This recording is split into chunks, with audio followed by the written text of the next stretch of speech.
Estamos al doctor Félix Valcarcel. El doctor Félix es doctor en veterinaria y él lidera el grupo Gariber. Este es un grupo que se dedica al estudio de garrapatas ibéricas y él es experto en el Centro de Coordinación de Alertas y Emergencias Sanitarias del Ministerio de Sanidad en España. Él trabaja en la evaluación del riesgo de la fiebre hemorrágica de Crimea-Congo en España desde el 2018. Es investigador científico en el Instituto Nacional de Investigación y Tecnología Agraria y Alimentaria. Su línea de trabajo es la producción de sanidad animal y salud pública, especialmente las enfermedades transmisibles. Ha colaborado tanto nacional como internacionalmente para el control de plagas. Ha contribuido en describir el ciclo de vida de la garrapata mediterránea y el loma licitano en España y estrategias de control. Ha colaborado en más de 30 proyectos o contratos de investigación con una extensa producción científica desde la dirección de tesis, artículos científicos, publicaciones y participaciones en congresos. El día de hoy, el doctor nos va a compartir su experiencia en la ciencia ciudadana para la vigilancia y control de garrapatas y enfermedades transmitidas en España, el proyecto GARES. Doctor, bienvenido. Muchas gracias por su participación en este primer encuentro internacional de ciencia ciudadana y enfermedades transmitidas por vector. Bueno, buenos días. Muchas gracias por la presentación y sobre todo a Jorge y a Rosa por invitarnos a participar en este interesantísimo encuentro en el que vamos a hablar de una experiencia nueva para nosotros, la ciencia ciudadana. Y vamos a explicar en principio, como no sabía el perfil de las personas que nos acompañan, pues primero vamos a explicar. Por lo menos aquí en España siempre tenemos que empezar explicando qué es una garrapata y qué no es, porque hay muchos artrópodos que pueden confundirse y, bueno, pues sabemos que los artrópodos tienen un exoesqueleto quitinoso. En este foro no es una novedad, pero sabemos que los arácnidos tienen quelíceros al servicio de la boca, los adultos tienen 4 pares de patas y los ácaros, fundamentalmente las garrapatas, se caracterizan porque son hemoparásitos obligados de vertebrados. Y existen dos grupos fundamentales. Hay más, pero los dos más importantes son las garrapatas duras o Ixodidae, que tienen un escudo dorsal, no me aparece el ratón, aquí un escudo dorsal, y luego las garrapatas blandas o Argasidae, que no tienen ese escudo. Vamos a hablar en principio de estas garrapatas que no son insectos y por lo tanto tienen unas diferencias muy importantes tanto en comportamiento como en biología, capacidad de transmisión, etc. Como hemos dicho, son ácaros, hay 4 estados principales: larva, ninfa, los adultos, la hembra grávida y los huevos. Hemos dicho que son hemoparásitos obligados que se alimentan una sola vez en cada estadio. Las larvas solo se alimentan una vez, las ninfas solamente una vez y los adultos también se alimentan una vez. Los machos apenas se alimentan y las hembras tienen que engordar mucho para poder realizar la puesta. Y estas alimentaciones son largas, no es como los mosquitos que llegan y enseguida se alimentan, sino que pueden pasar días y a veces semanas en completar la alimentación.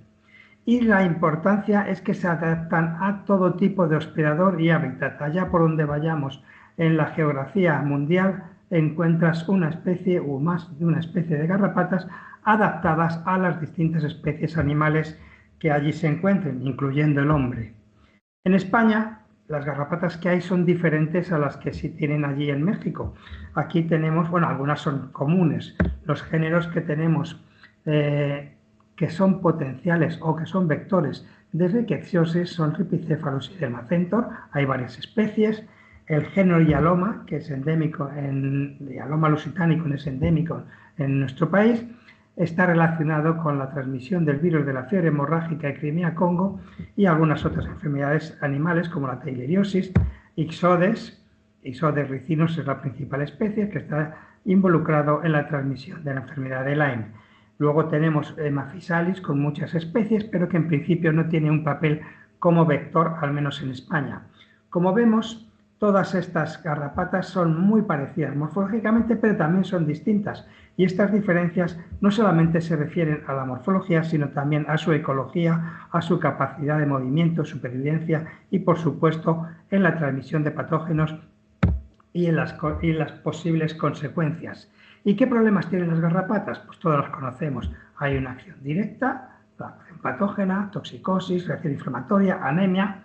Puede ser una reacción indirecta, como la facilitación, la entrada de otros agentes, alergias o exacerbación de procesos bacterianos, pero sobre todo la importancia radica en la transmisión de distintos agentes de patógenos, no solamente a los animales, sino también al hombre. Y finalmente, todas estas consecuencias tienen otras consecuencias también notables, económicas y sociales, muertes, bajas laborales, tratamientos, etcétera, etcétera. Pues bien, la ecología de las garrapatas es muy diferente. Sabemos que hay garrapatas de 1, de 2 o de 3 hospedadores, siempre que se alimenten en un hospedador. Vamos a decir que son especies monotrópicas, todas las fases, larva, ninfa y adulto, se alimentan en una especie animal, por ejemplo, Ripicéfalos sanguíneos. En España tenemos garrapata y Aloma lusitanicum, que los inmaduros se alimentan fundamentalmente en un hospedador pequeño, lagomorfo, y los adultos en ungulados. Y finalmente tenemos otras, Ixodes ricinus, por ejemplo, que se alimentan las larvas en unas especies pequeñas, las ninfas en otras y los adultos. No obstante, esta especie se puede alimentar en un gran número de hospedadores diferentes. También tenemos garrapatas según el acceso al hospedador, que son garrapatas acechadoras, que son esas que te esperan en la vegetación y que, bueno, una vez que tú te acercas, te detectan, abren el primer par de patas y se prenden otras que tienen ojos, como Yaloma, como tiene Amblioma, y que son capaces de perseguirte hacia donde tú vas. Y finalmente tenemos otras que las llamamos nidícolas, que estas son garrapatas recogidas todas en un chenil de un perro y barrimos las paredes sobre una manta y recogimos, perdón por el vídeo, pero no me lo ha deformado. Y estas todas viven en el entorno del animal, pero esto está cambiando. Ahora estamos empezando a encontrar Ripicéfalos sanguíneos también en la vegetación.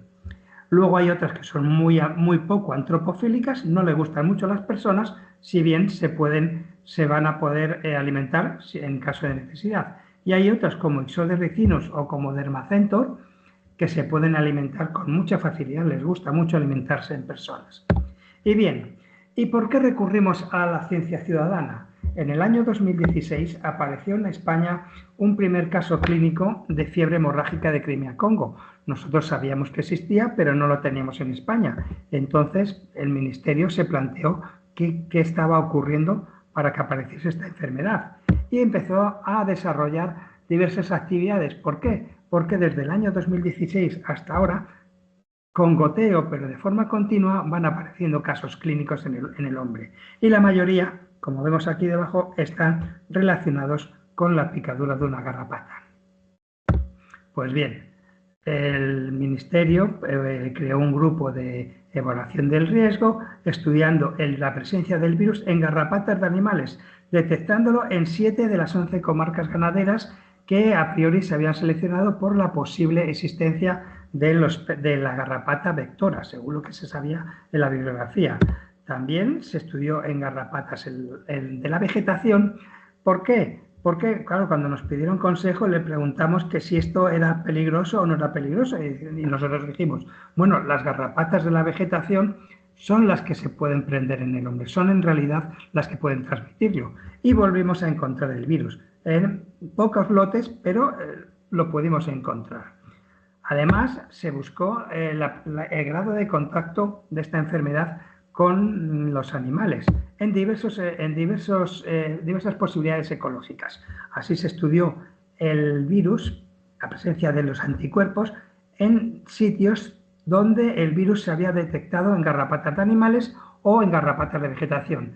En la franja roja son los positivos y los negativos en azul. Y siempre en los animales silvestres hay mayor prevalencia. También se estudió la presencia del virus en zonas donde el vector estaba reportado, pero no así el virus. Y curiosamente el 80% de los animales silvestres eran positivos.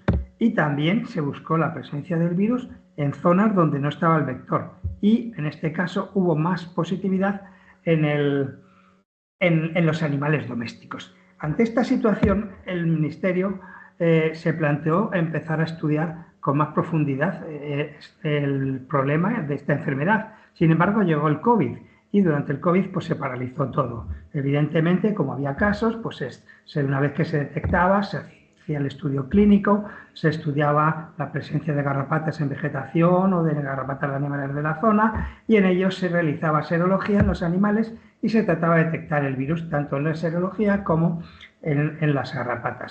Y por supuesto se emitía un informe rápido, pero que era una actuación muy rápida.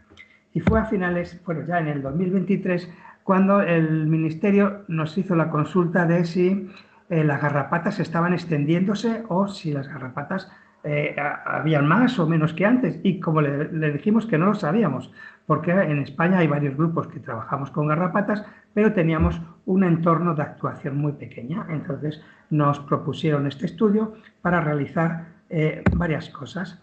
Lo fundamental era facilitar datos de presencia de garrapatas como base a una aplicación para telefonía móvil que se llama Garrapata Alert y que, bueno, que servirá para la vigilancia de especies de garrapatas que puedan ser vectores de enfermedades.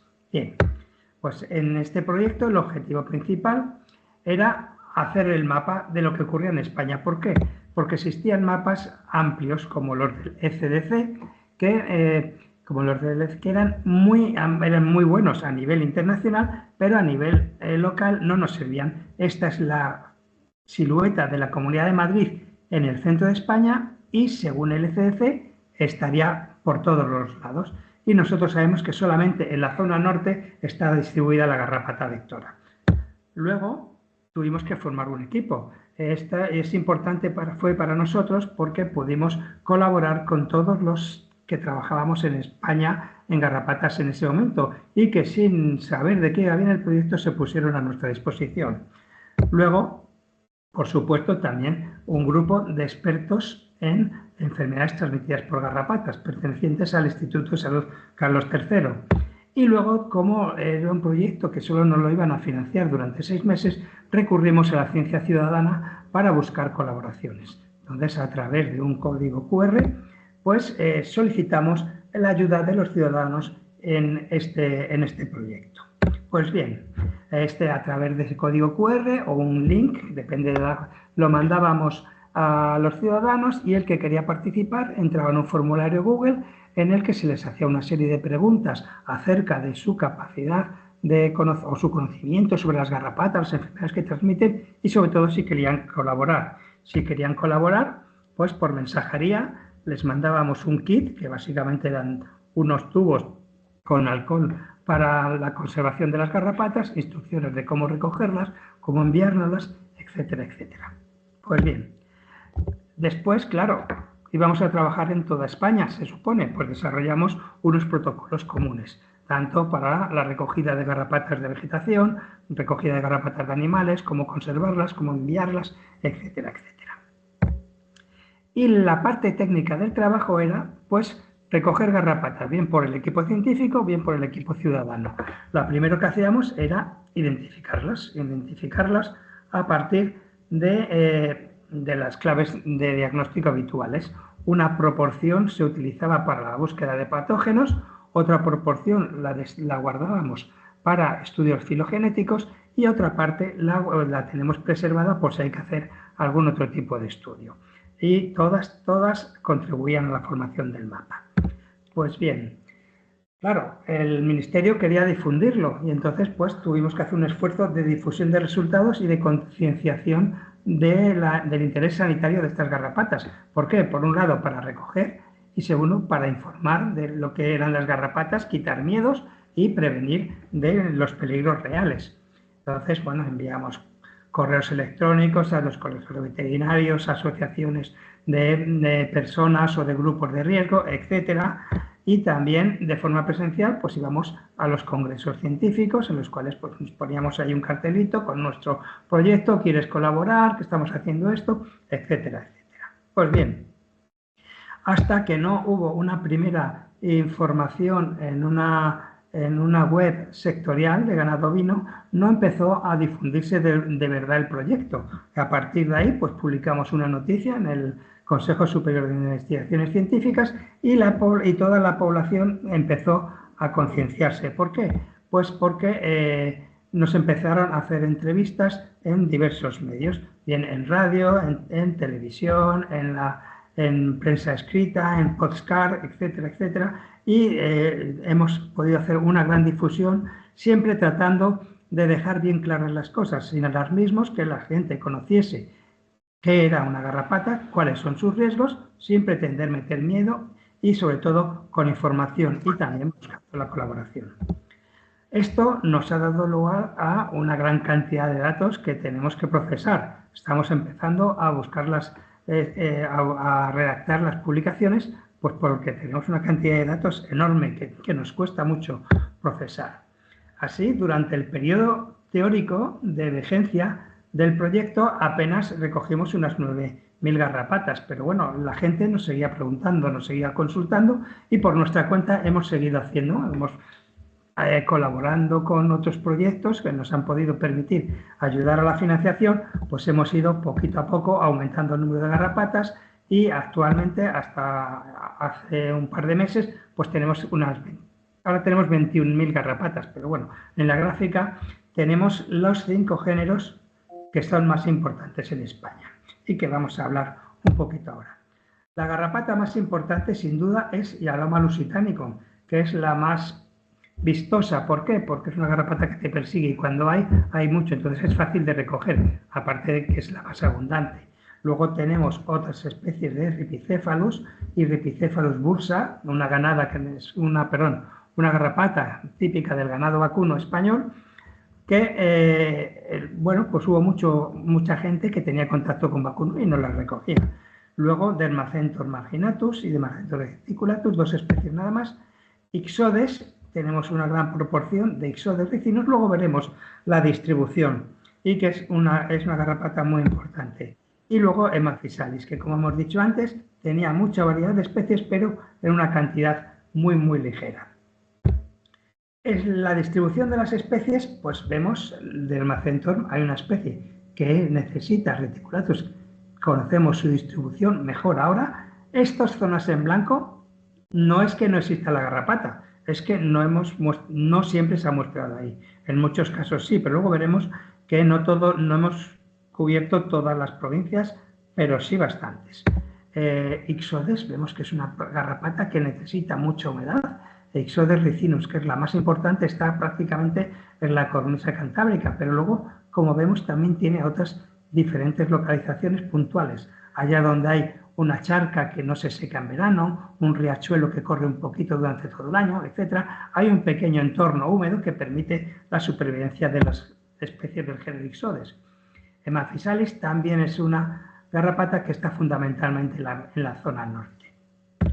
Y Rhipicephalus es la más distribuida, hay distintas especies. Rhipicephalus bursa, la que hemos dicho que era del vacuno, Rhipicephalus pusillus, que es una garrapata, está en el naranjito rojo, que es una garrapata típica de conejo y que por esto está muy distribuida. Y Rhipicephalus sanguineus, que está ligada a los perros y que está también por toda la península. Y finalmente, Yaloma, con la especie en azul clarito, que es Yaloma lusitanicum, que es la más importante en la península. Pues bien, además de eso, hemos dicho que habíamos estudiado los patógenos y hemos visto que los patógenos más abundantes, esto lo hemos hecho en casi 1.100 lotes de garrapatas, hemos visto que Rickettsias, las distintas especies de Rickettsia, son las más prevalentes, con Coxiella y Anaplasma ligeramente por debajo. El virus de la fiebre hemorrágica epidemia Congo tiene una prevalencia mucho menor y la borreliosis en realidad es muy poquito, pero está muy definida por una especie, como veremos más adelante. Aquí vemos que Rickettsia fundamentalmente se da en Dermacentor marginatus y que cada especie tiene una serie de patógenos, demostrando que no todos los patógenos están en una misma especie, ni una misma especie es la que transmite todo. Entonces, depende de la especie de garrapatas que tengamos en cada zona, podemos predecir el diagnóstico de lo que pueda tener una persona que sea picada. Por ejemplo, Ixodes ricinus, hemos encontrado un 21% de Borrelia burgdorferi, el agente productor de la enfermedad de Lyme. Eso quiere decir que una de cada 5 garrapatas puede transmitirlo. Pues bien, estos resultados que presento aquí de distribución de los patógenos se refieren exclusivamente a los datos de nuestro proyecto. No quiere decir que solo estén en estas zonas, pero en este caso la fiebre hemorrágica Crimea-Congo está muy delimitada. Borrelia burgdorferi en las zonas del norte, que si recuerdan son las que coincidían con la distribución de Ixodes ricinus, Rickettsia, que dependía de Dermacentor y de Rhipicephalus, y luego Coxiella burnetii es el agente productor de la fiebre Q y que es transmitido en España, aunque la vía de transmisión normal es aerógena, es transmitido por la garrapata y Anomalous sitanicus también, y que tiene una amplia distribución. ¿Por qué? Por las zonas de ganado y por las zonas de la garrapata. Y Anaplasma, que nos ha sorprendido también por su amplia distribución. Pero bien, los resultados interesantes de cara a esta charla son los resultados de la acción ciudadana, que nos sorprendió. En principio nosotros pensábamos que nos iban a responder 4 veterinarios, amigos, que, bueno, por amistad nos iban a mandar muestras, pero al final tuvimos una gran participación social de todo tipo, desde veterinarios clínicos, controladores de plagas, pastores, sociedades de un tipo o de otro, y la verdad es que ha sido bastante satisfactorio para nosotros. Si ven en esta diapositiva, son los puntos en el que tenemos localizados los centros de los científicos colaboradores, que como ven es muy limitado de cara a la extensión de España. Cuando vemos la distribución que hemos conseguido a partir de los colaboradores, se ve el éxito no solamente científico, como estamos viendo aquí en estas diapositivas, sino luego la gran participación ciudadana y el gran poder de expansión del conocimiento de este tipo de iniciativas. Sí, hemos podido tener distribución de colaboradores en las distintas comunidades autónomas, en 48 de las 50 provincias españolas, o sea que creemos que es un éxito bastante razonable. Y luego hemos podido estudiar el origen de las garrapatas. Vemos que de los animales es la mayoría, es lógico porque es lo que más ven las personas, la vegetación un 14% y luego otra serie de clasificaciones. Finalmente, los hospedadores. Vemos que el perro y el gato ha sido, aparte de la vegetación, en los hospedadores el perro y el gato han sido las especies más dominantes en este muestreo. Pero además quisimos ver, como hemos dicho, qué es lo que ocurría, el conocimiento de las personas, de cara a su sensibilización, etc. Y se les hacía una serie de preguntas. Si ellos veían garrapatas en los animales en el suelo, ellos decían que sí, en el 86%. Es decir, es una problemática que las personas conocían. Luego, queríamos saber si los animales tienen problemas derivados de la picadura. Coincide el sí, otra vez en un 86%. Sin embargo, las enfermedades transmitidas eran muy poco conocidas y vemos que la escherichiosis, la piroplasmosis y la babesiosis eran lo más conocido. O sea, se sabe que es un problema, pero no se sabe muy bien qué problema. Esto era peor en cuanto hacíamos la pregunta respecto a los hombres. No sabemos si las garrapatas son un problema para el hombre. Un 50% y un 21% no sabe, no contesta. Bien, solamente un 30% aproximadamente de la población reconocía que las garrapatas son un problema para las personas. Y en este caso sí había una enfermedad claramente conocida, la enfermedad de Lyme y la fiebre hemorrágica de Crimea-Congo. Curiosamente, la enfermedad de Lyme es lógico porque es una enfermedad muy prevalente, pero la fiebre hemorrágica, que no es muy prevalente, sí era muy conocida por la alarma mediática que se había producido en los años pasados. Y también quisimos saber si habían tenido experiencias agradables o desagradables. a más de la mitad le había picado alguna vez una garrapata. Sin embargo, no sabían si les había transmitido una enfermedad, un 31% de ellos, y un 34% no lo sabía tampoco, no contestaba directamente. Solamente un 6% eran conscientes de que les había transmitido alguna enfermedad. Y dentro de estas enfermedades, nuevamente la enfermedad de Lyme era la prioritaria. Conclusiones de este estudio, bueno, pues fue una gran acogida. Estamos muy contentos por la cantidad de colaboración científica y ciudadana. Hemos conseguido más de 21.000 garrapatas con más de especies de patógenos detectadas. Hemos creado el primer mapa de garrapata de España, que está libre en la web del Ministerio de Sanidad y que, como ven aquí, depende de la especie que nosotros queramos. Podemos ir pinchando y conocemos la distribución de cada especie.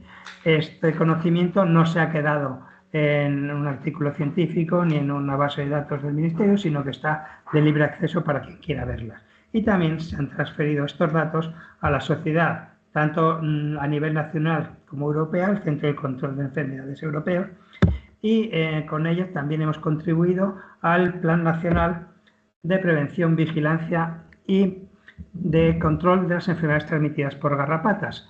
Y en este año, en 2024, se ha publicado el volumen específicamente dedicado a las garrapatas. También aquí les dejo una serie de proyectos europeos de ciencia ciudadana que han tenido lugar en Serbia, Dinamarca, Hungría, Polonia, República Checa e Inglaterra y Croacia. Y bueno, por si quieren investigar. Y finalmente quiero presentarles un vídeo de promoción de este proyecto que presentamos a un concurso europeo de proyectos financiados con fondos europeos. Si no se oye el vídeo, me avisan y lo paro. Si no, pues me gustaría que lo viesen. Tiene apenas un par de minutos.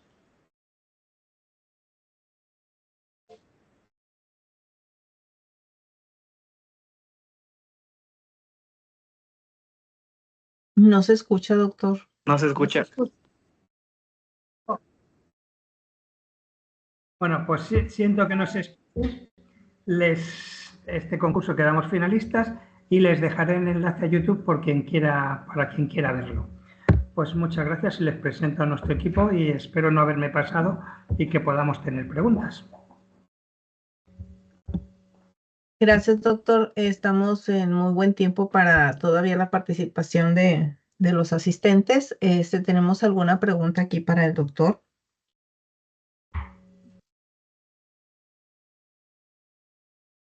Bueno, en lo que alguien hace se anima a hacer alguna pregunta, la verdad es que cuando alguien lee la palabra que las garrapatas son cosmopolitas, la verdad es que difícilmente dimensionamos el verdadero significado donde se han estado adaptando y se han ido dispersando.